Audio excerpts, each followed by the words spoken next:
Hello guys, welcome back to my YouTube channel. Guys, आज का video काफ़ी important होने वाला है क्योंकि आज हम बात करने वाले हैं रेलवे एग्जाम में पूछे जाने वाले सभी महत्वपूर्ण प्रश्नों को। गाइज, ये प्रश्न बार बार परीक्षाओं में पूछे जाते हैं। आज हम इसके अंतर्गत जीके जीएस के 40 महत्वपूर्ण प्रश्नों को डिस्कस करेंगे। चलिए तो हम स्टार्ट करते हैं। हमारा पहला क्वेश्चन है आंसुओं में कौन सा पदार्थ घुला रहता है। इसमें पूछा गया कि जो आंसू होते हैं उनमें कौन सा पदार्थ घुला रहता है। इसका ऑप्शन है सामान्य नमक, समुद्र का जल, स्टार्च या ग्लूकोज। तो इसका राइट आंसर होगा सामान्य नमक। आंसुओं में सामान्य नमक घुला रहता है। इसका राइट आंसर ऑप्शन ए होगा।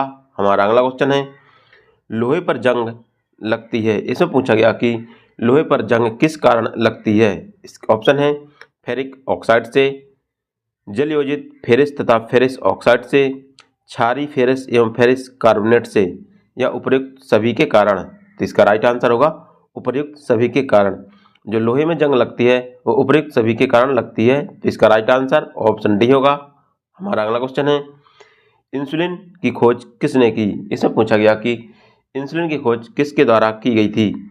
इसका ऑप्शन है बेटिंग, डोमेक, रोनाल्ड रस ने या हार्वे ने। तो इसका राइट आंसर होगा बेटिन ने। इंसुलिन खोज बेटिंग के द्वारा की गई थी। तो इसका राइट आंसर ऑप्शन ए होगा। हमारा अगला क्वेश्चन है वनस्पति तेलों को घी में परिवर्तित किया जाता है। इसमें पूछा गया कि वनस्पति तेलों को घी में किसके द्वारा परिवर्तित किया जाता है। इसका ऑप्शन है ऊष्म उपचार से, हाइड्रोजनीकरण द्वारा, ऑक्सीजन द्वारा या एंजाइमों के द्वारा। तो इसका राइट आंसर होगा हाइड्रोजनीकरण के द्वारा।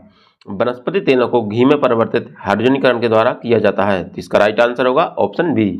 हमारा अगला क्वेश्चन है निम्नलिखित में से कौन सी एक मिश्र धातु है। इसमें पूछा गया कि कौन सी एक मिश्र धातु है। इसका ऑप्शन है जस्ता, स्टील, सीसा या एल्युमिनियम। तो इसका राइट आंसर होगा स्टील। स्टील एक मिश्र धातु है। तो इसका राइट आंसर होगा ऑप्शन बी। हमारा अगला क्वेश्चन है निम्नलिखित में से कौन सी ईंधन गैस नहीं है। इसमें पूछा गया कि कौन सी ईंधन गैस नहीं है। इसका ऑप्शन है भाप अंगार गैस, प्रोड्यूसर गैस, हास्य गैस या मार्स गैस। तो इसका राइट आंसर होगा हास्य गैस। हास्य गैस है जो एक ईंधन गैस नहीं है। तो इसका राइट आंसर होगा ऑप्शन बी, ऑप्शन सी। इसका राइट आंसर होगा ऑप्शन सी। हमारा अगला क्वेश्चन है निम्नलिखित में से कौन सा तत्व प्रबल क्षारीय ऑक्साइड बनाता है जब ऑक्सीजन में जलता है। इसका ऑप्शन है फास्फोरस, सोडियम, लोहा या गंधक। तो इसका राइट आंसर होगा सोडियम। सोडियम है जो एक प्रबल क्षारीय ऑक्साइड बनाता है जब वह ऑक्सीजन से जलता है। तो इसका राइट आंसर होगा ऑप्शन बी। हमारा अगला क्वेश्चन है फैदम है। इसमें पूछा गया कि फैदम क्या है। इसका ऑप्शन है एक मछली होती है, एक पौधे का नाम है, एक बर्तन को कहते हैं, एक माप है। मतलब इसमें पूछा गया कि फैदम क्या है। तो फैदम एक समुद्री गहराई नापने वाला यंत्र है। तो इसका राइट आंसर होगा ऑप्शन डी। हमारा अगला क्वेश्चन है रिचर स्केल किसको नापने में प्रयोग होता है। इसमें पूछा गया कि जो रिचर स्केल होता है वो किसको मापने में प्रयोग होता है, या रिएक्टर स्केल किसको मापने में प्रयोग होता है।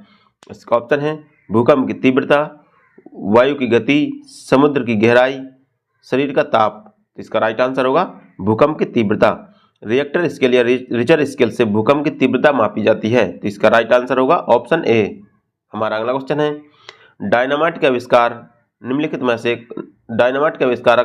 में से कौन थे। इसमें पूछा गया कि डायनामाइट का आविष्कार किनके द्वारा किया गया था। इसका ऑप्शन है आइंस्टीन, न्यूटन, अल्फ्रेड नोबेल या मैडम क्यूरी। तो इसका राइट आंसर होगा अल्फ्रेड नोबेल।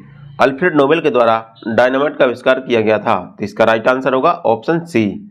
हमारा अगला क्वेश्चन है चिकित्सा या युद्ध में उपयोग के लिए किन किरणों पर नवीनतम अनुसंधान हो रहा है। इसमें पूछा गया कि किन किरणों पर नवीनतम अनुसंधान हो रहा है। इसका ऑप्शन है एक्स किरणों, लेजर किरणें, गामा किरणें या कैथोड किरणें। तो इसका राइट आंसर होगा लेजर किरणों पर।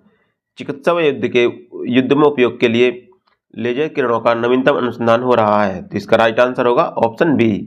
हमारा अगला क्वेश्चन है रडार में किस प्रकार की तरंगें होती हैं। इसमें पूछा गया कि जो रडार होती है वो उसमें किस प्रकार की तरंगें होती हैं? इसके ऑप्शन है विद्युत तरंगें, विद्युत चुम्बकीय तरंगें, ध्वनि तरंगें या उपरोक्त में से कोई नहीं। तो इसमें राइट आंसर होगा विद्युत चुम्बकीय तरंगें।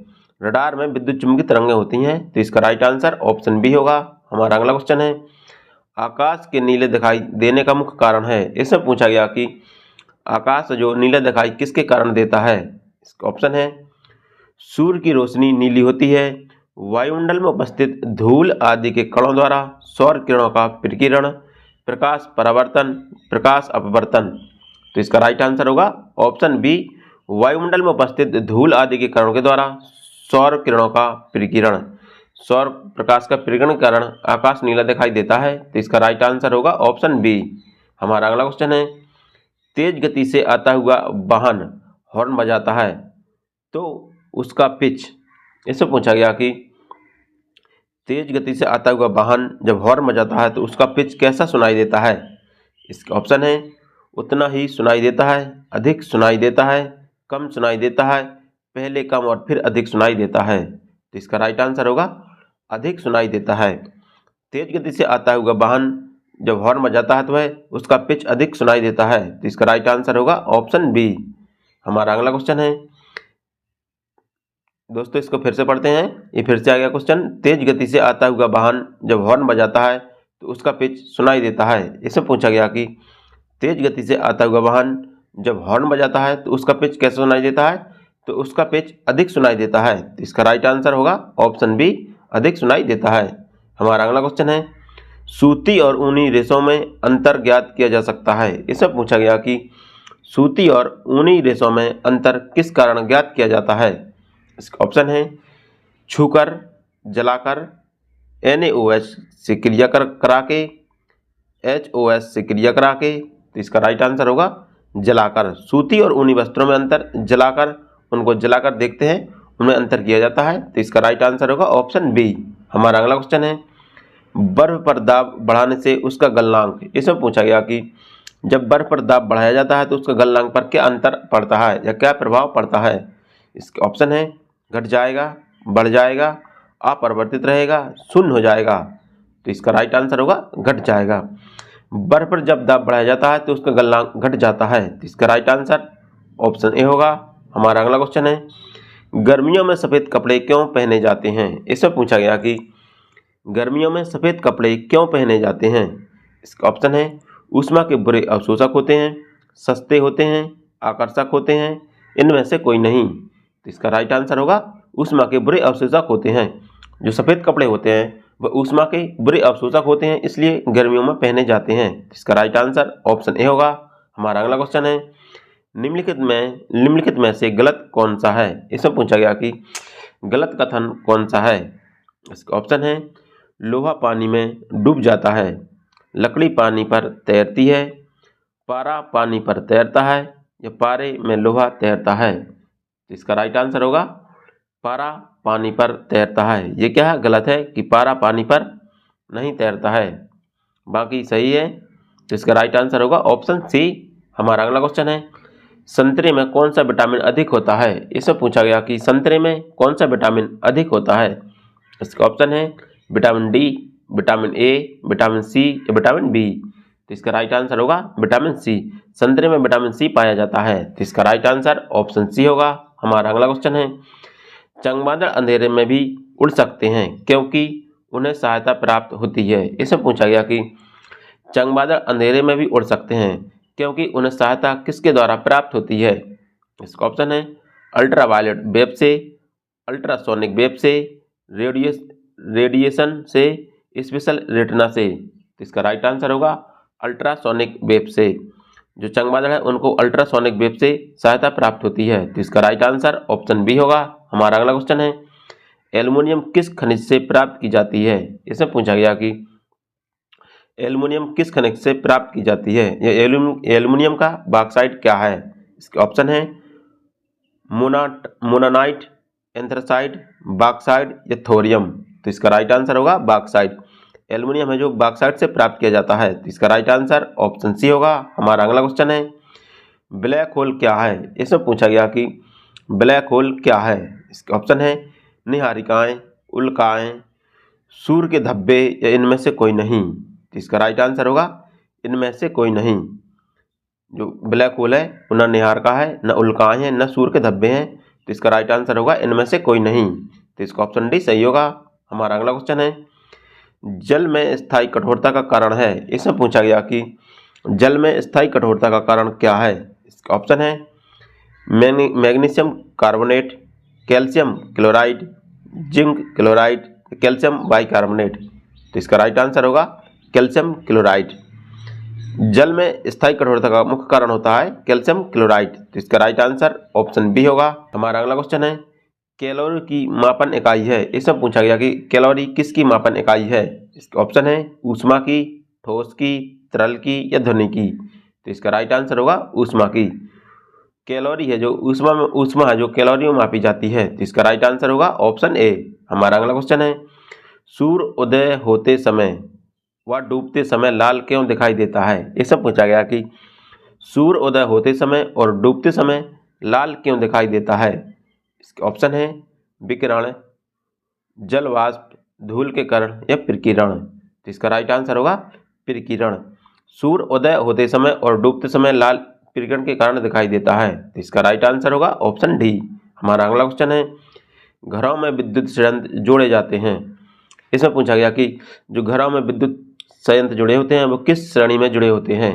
इसका ऑप्शन है श्रेणी क्रम में, समांतर क्रम में, मिश्रित क्रम में या इनमें से कोई नहीं। तो इसका राइट आंसर होगा समांतर क्रम में। घरों में जो विद्युत संयंत्र होते हैं वो समांतर क्रम में जुड़े होते हैं। तो इसका राइट आंसर ऑप्शन बी होगा। हमारा अगला क्वेश्चन है, लोहे में जंग लगना है एक। इसमें पूछा गया कि लोहे में जंग लगना एक किस प्रकार की क्रिया है।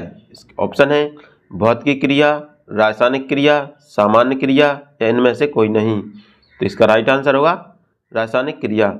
लोहे में जंग लगना एक रासायनिक क्रिया है। इसका राइट आंसर होगा ऑप्शन बी। हमारा अगला क्वेश्चन है, विद्युत बल्ब का फिलामेंट किसका बना होता है। इसमें पूछा गया कि जो विद्युत बल्ब होता है उसका फिलामेंट किसका बना होता है। इसका ऑप्शन है क्रोमियम, टंगस्टन, तांबा या जस्ता। तो इसका राइट आंसर होगा टंगस्टन का।